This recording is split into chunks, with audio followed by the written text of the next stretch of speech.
Gisangyaw ang maayong balita sa Samaria.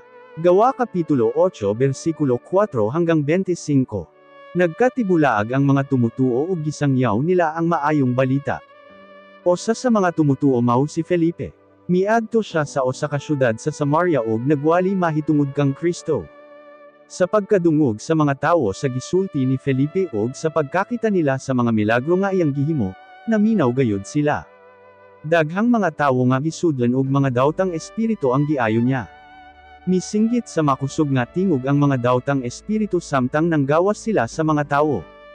Daghan usab ang mga paralitiko ug mga bakol nga nangaayo. Busa nalipay kaayo ang mga tawo ni adto nga syudad. May tawo usab didto nga ginganlag Simon. Dugay na siya nga gikatingad-an sa mga taga Samaria tungod sa iyang abilidad sa magic. Nang hinambog siya nga gamhanan siya. Ang tanang tawo sa syudad, pobre man o dato, naminaw gayud kanya. Mingon sila, kining tawhanamaw ang gahom sa Dios nga gitawag, dakong gahom. Dugay na niyang napatuo ang mga tawo sa iyang abilidad sa magic. Apan sa dihang nagwali si Felipe kanila sa maayong balita mahitungod sa paghari sa Dios ug mahitungod kang Heso Kristo, mituo sila ug nagpabautismo, mga lalaki ug mga babayi. Bisan si Simon mituo usab, ug sa dihang nabautismuhan na siya naguban-uban siya kang Felipe. Nahibulong gayud siya sa mga kahibulungang butang ug mga milagro nga gihimo ni Felipe. Sa pagkadungog sa mga apostoles didto sa Jerusalem nga ang mga taga Samaria mituo usab sa pulong sa Dios, gipadala nila didto si Pedro ug si Juan. Pag-abot nila sa Samaria nag-ampo sila alang sa mga tumutuo didto nga unta madawat nila ang Espiritu Santo.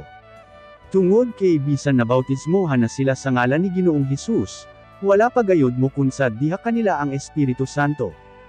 Gipandong nila ni Pedro ug Juan ang ilang mga kamot kanila, ug diha-diha na dawat nila ang Espiritu Santo.